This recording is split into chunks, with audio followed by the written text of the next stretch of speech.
Vamos a meditar hoy, hermanos, en el Salmo 2. El Salmo 2. Yo creo que podemos encontrar un compendio de toda la historia de la humanidad. Si nosotros pudiéramos resumir el inicio y el final de toda la historia del hombre, los eventos más importantes y la predicción de lo que está pasando actualmente y en qué va a terminar la historia, aquí la podemos encontrar en el Salmo 2. Este Salmo del Rey David, hermanos, nos puede traer mucha bendición porque pensar en el fin de la historia, eso nos va a animar a vivir con esperanza. Y yo quiero titular el sermón de hoy, Sometidos al Rey. Un tema muy importante en la Escritura es acerca del reino de Dios. Es importantísimo encontrar que a lo largo de todas las historias de la palabra de Dios vamos a ver acerca del reino de Jesucristo. Y también en este tema vamos a encontrar pues muchas veces la redención del hombre. Cómo es que el hombre puede estar nuevamente en comunión con Dios. Yo les invito a que analicemos tres cosas en este mensaje. Vamos a ver un intento vano de rebelarse contra el Dios soberano. Eso es la primera parte que vamos a ver en el Salmo. Después vamos a ver la reacción a ese intento de sublevación, la reacción del Dios soberano. Y por último, un llamado a refugiarse en el Rey de Reyes. Déjenme leerle primero un pasaje que encontramos en el libro de Josué. Antes de introducir los versículos de Salmo, yo quiero que vayamos a una historia aquí del Antiguo Testamento. En Josué 9, 1 al 15, podemos encontrar una historia de mucha astucia. El pueblo de Israel estaba siendo utilizado por el Rey de Reyes y Señores Señores para conquistar todas las naciones que eran paganas. Todas las naciones que estaban viviendo y elevando la furia de Dios, la ira de Dios por cientos de años.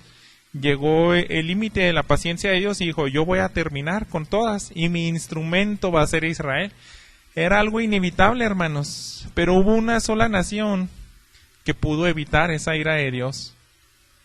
Y yo creo que es un paralelo que nos puede ayudar mucho a reflexionar en las aplicaciones de este salmo. Así que yo quiero que iniciemos con la lectura de Josué, el capítulo 9. Nosotros vamos a encontrar aquí varias cosas que nos van a ayudar bastante. Y la primera es la siguiente. Encontramos un paralelo de que estas naciones conspiran contra el Rey de Reyes. Fíjense, aconteció que cuando se enteraron todos los reyes que estaban al otro lado del Jordán, en los montes, en los valles y en toda la costa del Mar Grande, hacia el Líbano, los reyes de los hititas, amorreos, cananeos, fereceos, heveos y jebuseos, a una se reunieron y se pusieron de acuerdo para pelear contra Josué y contra Israel. Esto, hermanos, no es nada nuevo. A la luz de toda la historia de la humanidad vamos a encontrar esto en diferentes cantidades de organización, de naciones, y en distintas maneras el mundo ataca al reino de Dios. Si lo podemos pensar, en estos días también tenemos exactamente el mismo ataque. En otro sentido, por ejemplo, la ONU, todas las naciones que son bastantes, que están adheridas a la Organización Mundial de las Naciones Unidas, ponen atención al consejo, a la agenda que ellos quieren para toda la humanidad. Y nosotros sabemos que a veces pues es un ataque directo a la palabra de Dios. Por ejemplo, desintegrar las familias, hacer matrimonios del mismo sexo, y podemos ahondar en muchas cosas. Y hermanos, la historia de Josué nos habla de una nación que fue sabia. Fíjense, todos estaban reunidos para pelear contra Josué. Dice en el versículo 3, cuando los habitantes de Gabaón también se enteraron de lo que Josué había hecho a Jericó y a Ai, ellos usaron de astucia y fueron como embajadores. Llevaron alforjas viejas sobre sus asnos y odres de vinos viejos, rotos y remendados, y sandalias gastadas, y remendadas en sus pies, y vestidos viejos sobre sí. Todo el pan de su provisión estaba seco y desmenuzado. Vinieron a Josué al campamento en Gilgal, y le dijeron a él y a los hombres de Israel: hemos venido de un país lejano, hagan pues pacto con nosotros. Y los hombres de Israel dijeron a los heveos: quizá habitan en nuestra tierra, ¿cómo pues haremos pacto con ustedes? Ellos respondieron a Josué: somos tus siervos. Y Josué les preguntó: ¿quiénes son y de dónde vienen? Ellos le dijeron: tus siervos han venido de un país muy lejano a causa de la fama del Señor tu Dios, porque hemos oído hablar de él, de todo lo que hizo en Egipto y de todo lo que hizo a los reyes de los amorreos que estaban al otro lado del Jordán, a Sehón, rey de Hesbón, y a Og, rey de Basán, que estaba en Astarot. Y nuestros ancianos y todos los habitantes de nuestro país nos dijeron: tomen provisiones en sus manos para el camino, vayan a su encuentro y díganle: somos siervos de ustedes, hagan pues pacto con nosotros. Este pan nuestro estaba caliente cuando lo sacamos de nuestras casas para provisión el día que salimos para venir a ustedes, pero ahora está seco y desmenuzado. Estos odres de vino que llenamos eran nuevos, y vean que están rotos. Estos vestidos nuestros y nuestras sandalias están gastadas a causa de lo muy largo del camino. Y los hombres de Israel tomaron de sus provisiones y no pidieron el consejo del Señor. Josué hizo paz con ellos y celebró pacto con ellos para conservarles la vida. También los jefes de la congregación se lo juraron. A pesar de que en la historia nosotros sabemos que les faltó sabiduría a Josué, dice que no consulta a Dios, ellos fueron engañados por los enemigos que ellos tenían que haber destruido. Y como sea, hermanos, esta nación se las ingenió para perpetrar al único lugar donde podía haber protección de la ira de Dios. Y lo más sorprendente y fantástico y la astucia que es digna de alabar es que se refugiaron en el mismo enemigo. Así se comprendemos, todas las naciones ya estaban aterrorizadas y dijeron: ¿destruyeron los muros de Jericó? Este rey, este Dios destrozó toda la nación de Egipto. No hay nadie, no hay ningún Dios, ninguna nación que se pueda parar delante del rey de los israelitas. Entonces ellos dijeron: si nadie ha podido con ellos, tenemos que hallar la forma de adherirnos a esta misma nación. Y ellos usaron de esa astucia. Y exactamente, hermanos, es lo que es un llamado a toda la humanidad. No hay ningún lugar donde nosotros podamos refugiarnos fuera del Dios mismo. Así que este salmo que vamos a ver, hermanos, ya que nos pudimos tener un poquito de esta idea, quiero que la sigamos meditando. Y ahora sí entrar de lleno con este salmo a la primera parte, que es un intento vano de rebelarnos contra el Dios soberano. Los primeros 3 versículos, hermanos, estamos viendo eso. Dice esta versión: ¿por qué se sublevan las naciones y los pueblos traman cosas vanas? Se levantan los reyes de la tierra y los gobernantes traman unidos contra el Señor y contra su ungido, diciendo: rompamos sus cadenas y echemos de nosotros sus cuerdas. Esto, hermanos, es un comportamiento que tiene la humanidad desde que Adán y Eva salen del Edén. Nadie quiere someterse voluntariamente a los preceptos de Dios. Y Dios, así como hizo leyes para regir el universo, leyes físicas que no se pueden quebrantar, también Él hizo una ley moral para que el hombre, la humanidad, pueda vivir en armonía. Pero todas las naciones, hermanos, y esta es la condición de toda la historia de la humanidad, siempre hemos querido hacer exactamente lo mismo que dicen ellos. Vamos a quitarnos sus cadenas. Ese mismo lenguaje lo podemos entender que es algo que ellos lo ven como una prisión. Es algo que no tenemos por qué tener. Vamos a desechar sus lazos, sus cuerdas. Y yo les decía, es un paralelo que siempre se ve a lo largo de toda la historia de la humanidad. No sé si sabía usted, pero es un poco difícil calcular cuántos países hay exactamente, porque a veces aumenta o disminuye el número de acuerdo a las condiciones de lo que puede conformar un país, pero actualmente hay aproximadamente 200 naciones, 200 países. Y solamente pensando en los gobernadores de cada país y también en sus súbditos, podemos creer que hay miles y miles de gobernantes, millones, si contamos los de los municipios o estados, dividiéndolos en regiones. Y nosotros siempre vamos a encontrar ese paralelo, hermanos. Personas que no quieren alinearse a la justicia, a la verdad, a los preceptos de Dios. Y ellos dicen, rompamos sus cadenas. Ellos están determinados y hasta cierta manera este salmo lo está hablando como de una manera eufórica. En el versículo 3 viene con signos de exclamación, dice, rompamos sus cadenas y echemos de nosotros sus cuerdas. Pero todas estas maquinaciones, hermanos, para Dios es algo que no tiene sentido, no puede tener éxito. La palabra de Dios para todos, esta versión de la Biblia que se llama así, la palabra de Dios para todos, dice, son planes inútiles. La Biblia, Dios habla hoy, dice, son planes sin sentidos. ¿Por qué, hermanos? Porque ningún plan, por muy bien hecho e incluso ejecutado que lo pueda hacer la humanidad, no puede hacer nada contra el Señor y también contra su ungido. A lo largo de toda la historia de la humanidad, yo creo que el punto pleno donde se vio esta rebelión, hermanos, es cuando vino nuestro Señor Jesucristo a vivir entre los hombres y a morir. Y nosotros pudiéramos pensar que fue el plan más macabro del enemigo de Satanás. Seguramente fue donde él estuvo más activo el día que nuestro Señor Jesucristo fue crucificado. Pero aún así, hermanos, ese día tan oscuro que tuvo la humanidad no es nada para el plan de nuestro Señor. Quiero que vayamos al libro de los Hechos y ver cómo se narra ahí este incidente. En Hechos capítulo 4, el apóstol Pedro ya estaba ungido del Espíritu Santo y estaba predicando en Jerusalén y ya había resucitado Jesús, ya había ascendido.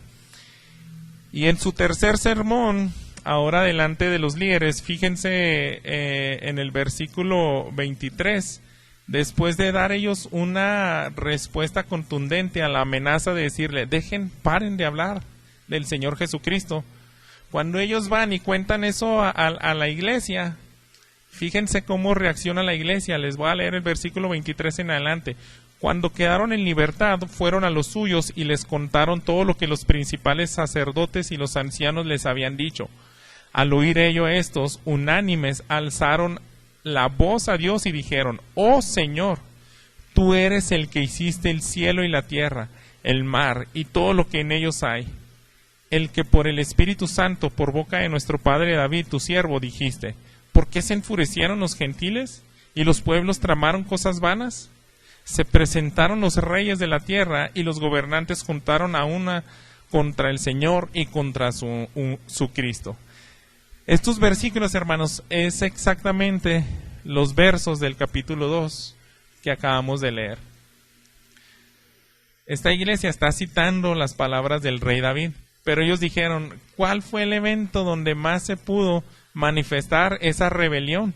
Les continúa en el versículo 27, porque en verdad en esta ciudad se unieron tanto Herodes como Poncio Pilato, junto con los gentiles y los pueblos de Israel, contra tu santo siervo, tu siervo Jesús, a quien tú ungiste, para hacer cuanto tu mano y propósito habían predestinado que sucediera. Ahora, Señor, considera sus amenazas y permite que tus siervos hablen tu palabra con toda confianza, mientras extiendes tu mano para que se hagan curaciones, señales y prodigios mediante el nombre de tu santo siervo Jesús. Después que oraron, el lugar donde estaban reunidos tembló, todos fueron llenos del Espíritu Santo y hablaban la palabra de Dios con valor. Es una oración muy especial que utilizó la iglesia primitiva para recibir la llenura del Espíritu Santo y hacer un frente a esas amenazas del enemigo que quieren sublevarse contra el Rey de Reyes y Señor de Señores. Pero si se fijan, hermanos, ellos están muy conscientes que dicen, es el Dios soberano, ni siquiera Herodes, Poncio Pilato, todos los romanos, toda nuestra nación, que estuvo ese día contra el ungido, el escogido de Dios, ellos no pudieron hacer nada.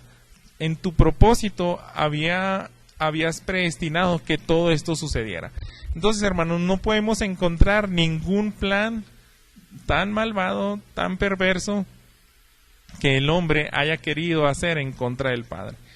Irónicamente, ellos estaban cumpliendo un mismo plan de Dios, y Dios mismo sabía que eso no iba a afectar nada en contra de su reino, sino todo lo contrario. Ahí es donde iba a manifestar su victoria.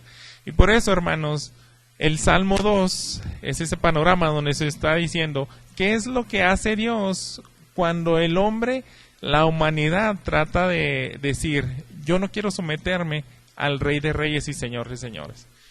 Y usted puede agarrar toda la Biblia y va a encontrar esa rebeldía, tanto a nivel de naciones, a nivel particulares, y va a ver que todos esos esfuerzos de rebelarse contra el Rey de Reyes y Señor de Señores es lo más tonto, es lo más vano, lo más insensato que tú y yo podemos hacer. Así inicia este Salmo 2. Es un problema real, hermanos, que nuestra humanidad y el corazón del hombre refleja, que solamente quiere rebelarse contra un Dios que es soberano. No hay nadie encima por él. Y la reacción del Dios soberano, hermanos, pasando a nuestro segundo punto, la encontramos aquí en los versículos 4 en delante. Se los voy a leer. El que se sienta como rey en los cielos se ríe. El Señor se burla de ellos. Luego les hablará en su ira y en su furor los aterrará diciendo: pero yo mismo he consagrado a mi rey sobre Sión, mi santo monte. Y otra vez podemos ver quién es el soberano, y él mismo empieza a dar un diálogo. El rey David, pudiéramos decir, que inicia este salmo narrando la perspectiva de lo que él ve en la humanidad. Pero después, inspirado por el Espíritu Santo, él dice: ahora pongan atención lo que dice el Rey de Reyes a manera de reacción de este intento de sublevarse, de conjurar juntos, digamos, un golpe de Estado, una manera de quitarse de esa soberanía. Y este lenguaje, hermanos, en esta versión, en el versículo 4, dice: el Rey de los cielos se ríe. Es una manera, hermanos, de reflejar el salmista, que dice: es algo tan inútil, es algo tan absurdo, que no le queda otra cosa nada más que burlarse. El Señor se burla de ellos. Es una manera donde podemos ver que ni el mejor plan, donde estuvo más activo Satanás, todos los demonios, toda la humanidad enfurecido, sirvió para nada. En su ira, hermanos, responde Dios. No solamente se burla, sino que dice el versículo 5: luego les hablará en su ira y en su furor los aterrará. Y hermanos, es una realidad de que Dios se indigna de lo que le hicieron a su hijo. Dios se indigna de esos intentos de sublevarse, y Él está también de alguna manera encolerizado porque no quieren someterse voluntariamente. Y en medio de ese furor, hermanos, que nosotros sabemos que es indescriptible, podemos ahondar un poco más antes de analizar las palabras de nuestro Señor. Los libros de los profetas menores nos ayudan bastante en esto. Quiero que vayamos al profeta Joel. Hay varios fragmentos en los libros de los profetas menores que nos dan una descripción muy clara de la ira de Dios, y nos puede ayudar un poco cómo es estar delante de el Rey de Reyes y Señor de Señores cuando ya se terminó su paciencia. Fíjense cómo lo narra el profeta Joel. Voy a estar leyendo algunos versículos en el capítulo 2, empezando por los primeros 2. Dice: toquen trompeta en Sión, suenan alarma en mi santo monte. Tiemblen todos los habitantes de la tierra, porque viene el día del Señor. Ciertamente está cercano, día de tinieblas y densas sombras, día nublado y de densa oscuridad. como la aurora sobre los montes se extiende, un pueblo grande y poderoso. Nunca ha habido nada semejante a él, ni tampoco lo habrá después por muchos años de muchas generaciones. El lenguaje que utiliza este profeta, hermanos, es al menos lo que podemos tener nosotros en cuanto a nuestra literatura, algunas palabras que nos hacen ver algo terrible. Y aunque es algo indescriptible, al menos ellos hacen un intento y debe de ser suficiente, porque si está diciendo tiemblen todos los habitantes de la tierra, es algo donde nadie se puede quedar haciéndose el valiente. Nadie, por más valiente que se crea, no puede estar sin reaccionar ante ese furor. Y en el versículo 2 dice, es un día de tinieblas y densas sombras, día nublado y de densa oscuridad. Es algo, hermanos, que no podemos estar tranquilos si pudiéramos ver esa manifestación. En el versículo 6 dice, ante él tiemblan los pueblos, palidecen todos los rostros. Yo creo que tú y yo, no sé, algunos pudiéramos haber tenido algunas circunstancias donde tuvimos algún susto y decimos eso, hasta se te cambió el color de la piel, de tu cara, te vimos pálido. Eso es lo mismo que se describe en el libro de Daniel, aquel rey que se le ocurrió sacar los utensilios sagrados del templo para hacer una borrachera, y en cuanto ve que inicia una mano a escribir unas letras en la pared, dice que se palideció. Sus piernas quedaron flácidas, que sus rodillas chocaban una contra la otra. Eso, hermanos, es cuando Dios despliega un poco de su ira, de su indignación. No podemos quedarnos así tranquilos. En medio de esa indignación que muestra el Padre, hermanos, Él deja un mensaje muy importante. Y fíjense lo que inicia a hablar el Rey de Reyes, el Padre. Regresando aquí en el Salmo 2, desde el 5. Luego les hablará en su ira y en su furor, los aterrará diciendo, pero yo mismo he consagrado a mi Rey sobre Sión, mi santo monte. Lo que encontramos aquí, hermanos, es que su trono es inconmovible. Y ese trono siempre está relacionado con el monte Sión. Aquí está mencionando eso, el Salmo 125. Si nosotros avanzamos algunos salmos más, fíjense lo que se dice del monte de Sión.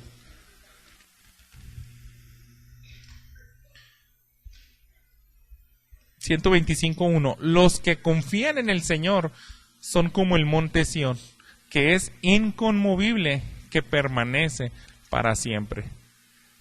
Esa es una manera de decir, mi reino, mi trono, es eterno, es inconmovible. Ningún ataque de la humanidad, del hombre rebelde, puede hacerle algo. No pueden moverlo ni siquiera un centímetro. Y desde ese trono, Él da su mensaje. Desde ese trono, hermanos, dice, yo mismo he consagrado a mi Rey sobre Sión, mi santo monte. Y a lo mejor en tiempos de David era una imagen más fácil de comprender esto, porque lo que vivían todas las naciones alrededor, y ya iniciaba el pueblo de Israel, es que el mismo rey presente era el que decidía quién iba a sucederle en el trono. Aún en vida podía hacer una ceremonia y decirle, ¿saben qué? De mis hijos elijo a él y lo voy a sentar en el trono, y bajo mi autoridad ustedes se van a someter a él. Yo ya estoy viejo, estoy pasando mi dominio a mi sucesor, tal vez a su primogénito, a su favorito, no sé. Pero la idea que vemos aquí, hermanos, es que dice el versículo 6, yo mismo, es la voz de Dios, es la voz del Padre. Dice, nadie más va a consagrar a mi Rey. Yo lo escogí, yo lo consagro, yo lo coloco sobre el trono, mi santo monte. Ese trono que es inconmovible. Y todo esto, hermanos, lo está diciendo en medio de la furia, en medio de la ira de Dios, con esa indignación aterradora. Él está dando un mensaje donde Él ya marcó el fin de la historia de la humanidad. Ustedes pueden tener cualquier plan, pero yo les voy a decir lo único que se va a cumplir. Mi palabra y mi decreto se va a ejecutar. Y yo voy a elegir a un rey que va a gobernar a todas las naciones. El versículo 7 y 9 continúa, dice: ciertamente el decreto del Señor que me dijo, mi hijo eres tú, yo te he engendrado hoy. Pídeme y te daré las naciones como herencia tuya y como posesión tuya los confines de la tierra. Y tú los quebrantarás con vara de hierro, los desmenuzarás como vaso de alfarero. Lo que hace el salmista ahora, hermanos, inspirado por el Espíritu Santo, es que ahora se sitúa en la voz del Hijo. Él está profetizando un salmo donde está diciendo: el Padre ya dio el decreto a quien le va a dar su dominio. Pero ahora déjenme describirles lo que dice el Hijo. Por eso, la palabra de Dios para todos tradujo de la siguiente manera. Fíjense lo que dice el versículo 7 en esta traducción. Y el rey elegido dice: déjenme explicarles el decreto del Señor. Entonces, como si el rey David dijera: ahora pongan atención, porque el Hijo, el que acaba de ser entronado, les va a explicar a detalle ese decreto. Y ahí lo tenemos en esos mismos versículos. Mi hijo eres tú, yo te he engendrado hoy. Pídeme y te daré las naciones como herencia tuya y como posesión tuya a los confines de la tierra. Él está diciendo, eso implica, el Padre me dio la autoridad, pero no solamente me dio eso, sino que me está afirmando que con todo gusto me puede dar todo el dominio a toda la tierra. Así que aquí encontramos algo que algunos pueden verlo como una dificultad teológica de por qué el Hijo se le dice que es engendrado. Nosotros entendemos que Jesús es eterno. ¿Cómo puede Jesús ser creado y nacido en algún punto de la historia de la humanidad? Y esto no es tan difícil, hermanos. No vamos a pasar mucho tiempo en este asunto. Solamente quiero llevarlos al Evangelio de Lucas, en el capítulo 1. Nosotros entendemos que Jesús es eterno, pero en su condición de hombre sí tuvo que nacer. Y era una profecía. Solamente les leo los versículos 30 al 32. Dice lo siguiente: el ángel le dijo, no temas, María, porque has hallado gracia delante de Dios. Concebirás en tu seno, darás a luz un hijo, y le pondrás por nombre Jesús. Este será grande y será llamado Hijo del Altísimo, y el Señor Dios le dará el trono de su padre David. Amén. Es lo que estamos viendo. Este hijo fue engendrado, pero solamente en la condición humana. Y no solamente eso, hermanos. Déjenme leerles el capítulo 3, ahí mismo en el Evangelio de Lucas. Ese hijo engendrado es confirmado y está cumpliéndose la profecía. Sigue avanzando lo que el rey David, inspirado por el Espíritu Santo, nos está dando como panorama de toda la humanidad. Vemos otro cumplimiento aquí en el versículo 21 en delante del capítulo 3 de Lucas. Dice: aconteció que cuando todo el pueblo era bautizado, Jesús también fue bautizado, y mientras él oraba, el cielo se abrió, y el Espíritu Santo descendió sobre él en forma corporal como una paloma, y vino una voz del cielo que decía: tú eres mi Hijo amado, en ti me he complacido. Y ahí es donde la aprobación Dios, en una voz audible donde todas las personas que se estaban bautizando escucharon. El Padre acaba de afirmar que Él está complacido con su Hijo. Él lo eligió, Él está de acuerdo, y es exactamente lo mismo que la figura que se nos está dando aquí en el Salmo 2. Precisamente, hermanos, también nosotros podemos ver que cuando Jesús vence la muerte y resucita, por eso ahora nos vamos a la Gran Comisión en Mateo capítulo 28. Si Él dice, ya resucité, ya significa que expié el pecado de la humanidad, ya aplaqué la ira de Dios con mi sacrificio, ahora se me entregó todo el poder que Dios me había prometido. Y en el Salmo 2 le está diciendo, yo te establezco en mi trono, pídeme lo que quieras. Es más, me puedes pedir todas las naciones y yo te las voy a dar como herencia. Todas te van a permanecer. ¿Y qué es lo que hizo nuestro Señor Jesús, hermanos? En la gran comisión, fíjense en los versículos 18 al 20, acercando Jesús le dijo: toda autoridad me ha sido dada en el cielo y en la tierra. Vayan pues y hagan discípulos de todas las naciones, bautizándolos en el nombre del Padre y del Hijo y del Espíritu Santo, enseñándoles a guardar todo lo que les he mandado. Y recuerden, yo estoy con todos ustedes todos los días hasta el fin del mundo. Nuestro Señor Jesús, hermanos, le pidió al Padre todas las naciones. Le pidió todas las naciones y el Padre se las va a entregar. Por eso nosotros entendemos que toda la historia de la humanidad se trata de eso. Las naciones se rebelan contra Dios. Dios establece a su ungido, el Salvador, le da su trono, autoridad, y le dice: tú me puedes pedir todos los reinos y los confines de la tierra y te los doy. Y Jesús los pidió, hermanos, en la gran comisión. Es lo que nos dejó a ti y a mí. Dice: ya Dios me los entregó. Solamente quiero involucrarte a ti y quiero que seas el instrumento para que ellos se integren al reino del Padre. Y por eso el Apocalipsis nos dice, en el cielo, la visión de Juan dice: pude ver a gente de toda lengua y nación adorando al Cordero. Todo esto, hermanos, como les digo, es un panorama de toda la humanidad. Y por último le dice: tú los puedes regir con vara de hierro. Así que, hermanos, si en un solo salmo podemos encontrar súper resumida la historia de la humanidad, sería muy bueno poner atención en las conclusiones de este salmo. ¿Para qué Dios da a conocer todo el futuro de la historia de la humanidad?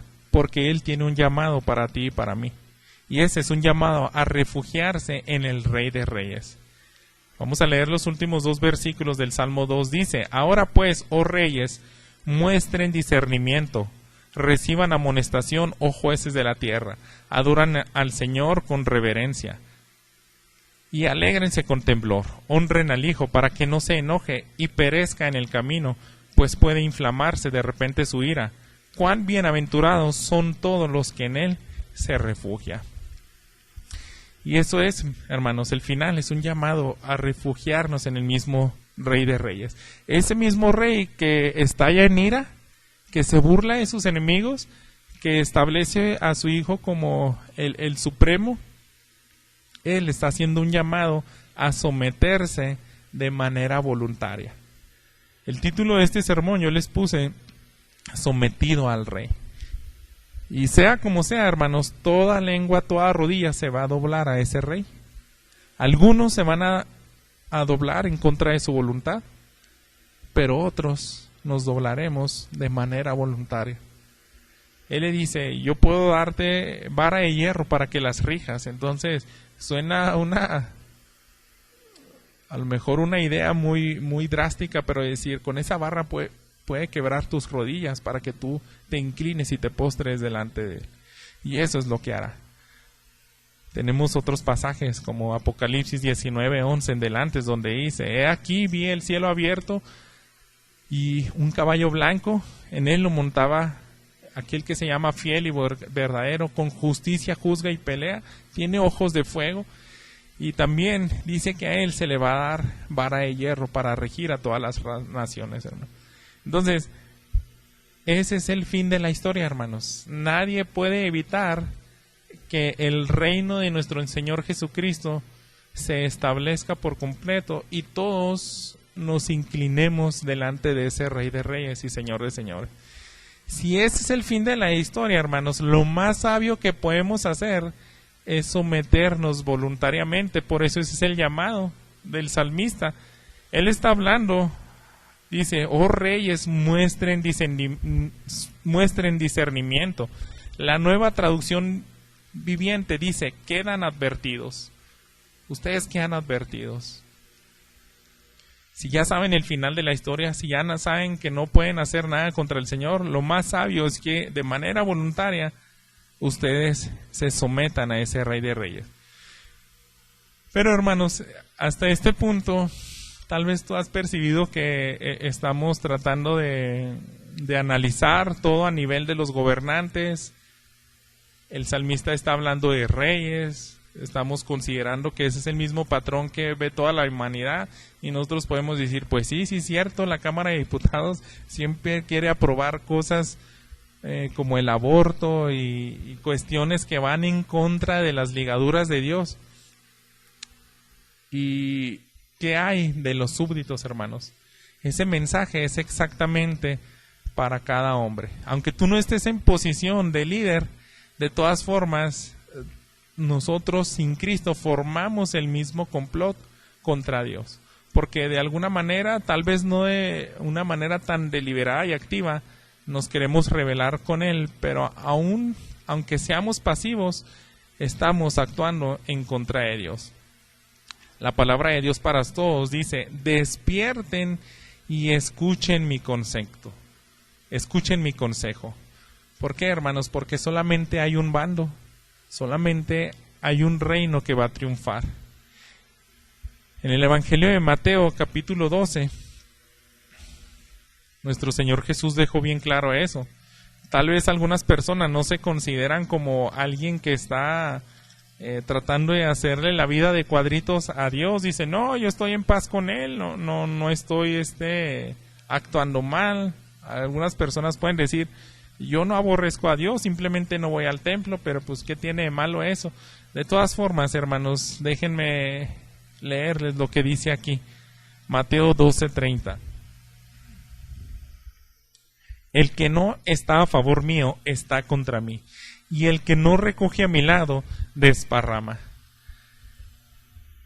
Nuestro Señor Jesús está diciendo, si tú quieres estar de mi bando, tienes que estar activamente trabajando para llevar a cabo mi voluntad.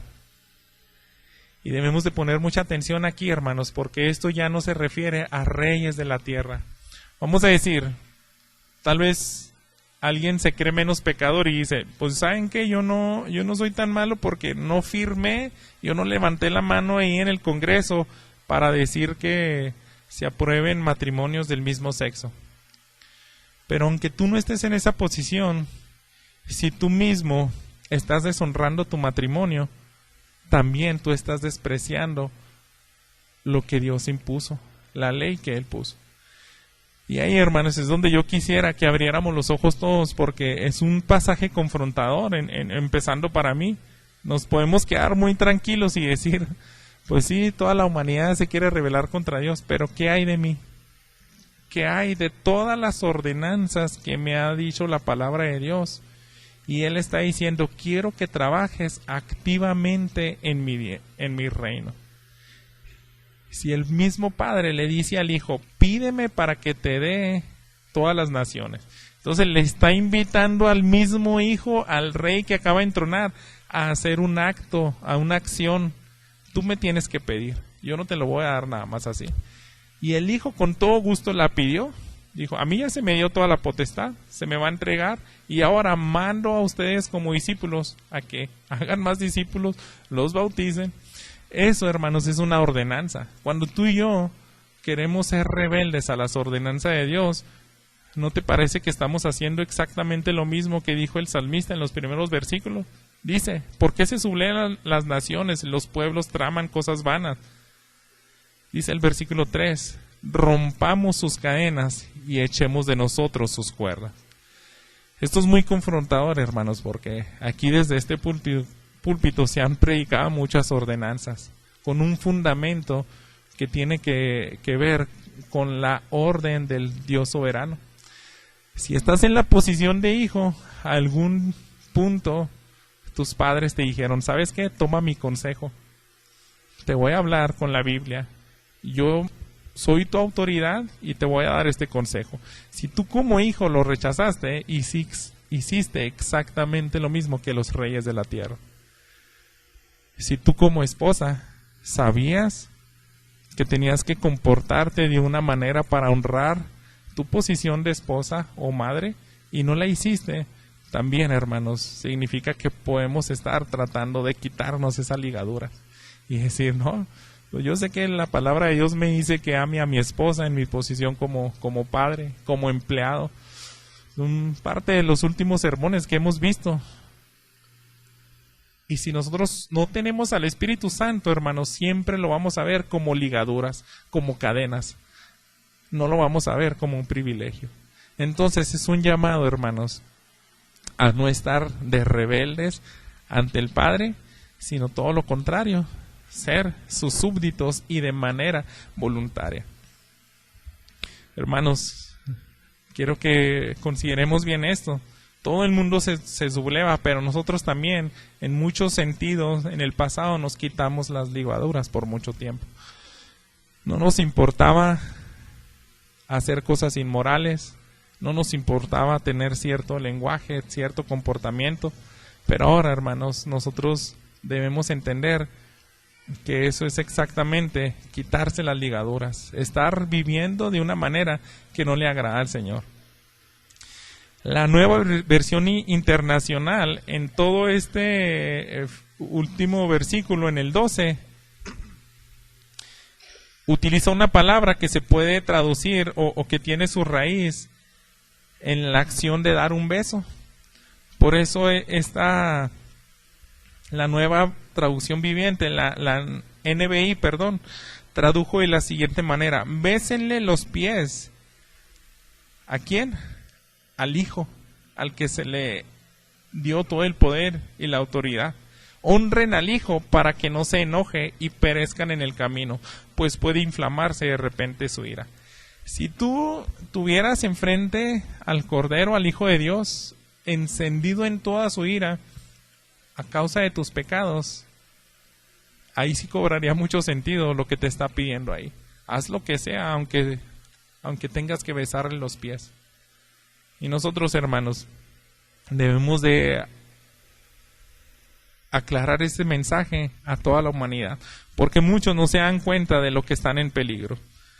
En Cristo, hermanos, se encuentra el mejor refugio. Si nos está hablando que su ira de repente se puede encender e inflamar, lo más sabio es seguir el consejo que nos das ahí.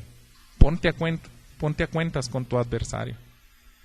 Y la mejor manera, hermanos, es refugiándonos en Él mismo. Quiero que regresemos a la historia de Josué. En el capítulo 9 yo les leí hasta el versículo 15, donde ellos, por así decirlo, cierran el pacto, engañan a Josué y luego ellos les prometen: ¿saben qué? Pues está bien. Ustedes, por todo lo que nos comentan, se sorprendieron de los rumores que les llegaron desde Egipto, quieren honrar al mismo Dios de Israel. Adelante, vamos a hacer pacto con ustedes y no los vamos a matar. Pero fíjense lo que pasa en el versículo 16. Sucedió que después de 3 días de haber hecho pacto con ellos, los israelitas se enteraron de que eran vecinos y que habitaban en su tierra. Entonces salieron los israelitas y al tercer día llegaron a sus ciudades. Sus ciudades eran Gabaón, Sifra, Berot y Kiriat Jearim. Los israelitas no los mataron porque los jefes de la congregación les habían hecho un juramento por el Señor, Dios de Israel, y toda la congregación murmuraba contra los jefes. Entonces llega un punto, no tardaron nada más que 3 días, donde alguien soltó el chisme y dijo: ¿saben qué? Ellos eran nuestros enemigos. Era pura mentira, que vivían de lejos. Y se enojan pues con los líderes: hay que matarlos. Y los líderes dicen: no, le prometimos a Dios y nos vamos a meter en problemas con él si los asesinamos. Dice el versículo 19: pero todos los jefes dijeron a la congregación: nosotros les hemos jurado por el Señor Dios de Israel y ahora no podemos tocarlos. Esto es lo que haremos con ellos: los dejaremos vivir para que no venga sobre nosotros la ira por el juramento que les hemos hecho. Y los jefes le dijeron: déjenlos vivir. Y ellos fueron leñadores y aguadores para toda la congregación, tal como los jefes le habían dicho. Se fijan, hermanos, ellos salvaron sus vidas. Fue algo muy osado, muy astuto, pero terminaron en medio del pueblo de Israel. Y uno pudiera pensar y decir: oye, pues sí, pero fueron esclavos, porque ser leñadores y nada más andar acarreando agua como sirviente, pues es algo así como que medio desgastante, ¿no crees? Pero hermanos, no se compara a enfrentar la ira de Dios. Yo quiero que piensen muy bien en lo siguiente. Si nos pudiéramos situar en los pies de un gabaonita, tú estás viendo que todas las naciones están siendo destruidas, junto con sus hijos, sus animales. Bueno, a veces se quedan con el botín. Pero ellos empezaron a observar, ahora que ya habitaban en medio del pueblo de Israel, yo quiero imaginarme la primera vez que ellos vieron la gloria de Dios. Yo como hijo voy con mi papá y pues ni modo, firmamos para que nos perdonan la vida y ahora ayúdame a carrear agua, ayúdame a cargar leña. Oye papá, ¿y para qué es esta leña? Pues es que ellos tienen unos rituales ahí, le adoran a un Dios que es el que está venciendo a todos. Ah, ok, no, pues está pesado esto, pero van caminando y de repente se los entregan a unos sacerdotes, a unos levitas y nada más se quedan observando cómo entran al lugar del santuario y empiezan a incendiar fuego, hacen sacrificio, el sacerdote entra al lugar santo, eso ya no lo pueden observar obviamente, pero mientras el sacerdote se empieza a purificar, después purifica el lugar santísimo, y ahí hermanos, un gabaonita pudo ver la gloria de Dios. De pronto ellos ven una nube, una luz, tal vez truenos descender al lugar santísimo, y vieron la gloria de Dios, hermanos. Y eso, hermanos, es incomparable, es una recompensa que valió la pena terminar como súbditos. Y quiero, hermanos, que entendamos que es lo mismo, hermanos, que hagamos nosotros. El único lugar donde podemos hallar refugio de la ira del Cordero es en Él mismo. Es en Él mismo. Y nosotros, hermanos, no somos judíos. Exactamente. Somos llamados a hacer lo mismo que estos hombres. Ellos fueron sabios. Porque cuando tú y yo queremos vivir tratando de quitarnos las ligaduras de Dios, desechando su palabra, desechando todos sus consejos, no honrando nuestra posición de trabajador, de padre, de madre, de hijo, conforme a lo que Él nos establece, es estar en su contra.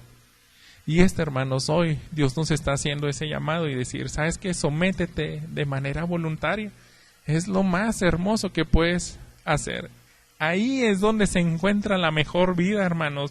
Fíjense cómo termina el Salmo. Cuán bienaventurados son todos los que en Él se refugian. No hay nada mejor, hermanos, que someternos y refugiarnos en nuestro Señor Jesucristo. Algunos pueden verlo y decir, pues es que ser cristiano es un yugo difícil. Eso de vivir en santidad, eso de trabajar, de dejar de ser egoísta, de amar al prójimo, de compartir de Cristo, eso es difícil, es trabajo. Pero no hay mejor trabajo que eso, hermanos. Tiene la mejor recompensa. Algún día, si efectivamente tú rindiste la vida al Rey de Reyes y Señor de Señores, y durante todos los años o días que Él te preste aquí en la tierra, que te dé aliento, tú sírvele, pero también sírvelo con gozo. ¿Por qué, hermanos? Porque va a llegar un día donde nosotros vamos a ver algo más sorprendente de lo que vieron los gabaonitas. Nosotros vamos a ver a los 24 ancianos en el trono, a los querubines, a todos los ángeles adorándole al Rey de Reyes y Señor de Señores. Vamos a estar en un lugar donde ya no hay sol, ya no hay oscuridad, porque todo lo ilumina Él. ¿Eso vale la pena, hermanos? Si eso vale la pena, entonces debemos de vivir a la luz de esta verdad. Este salmo, hermanos, es la historia de toda la humanidad. Ahí va a terminar.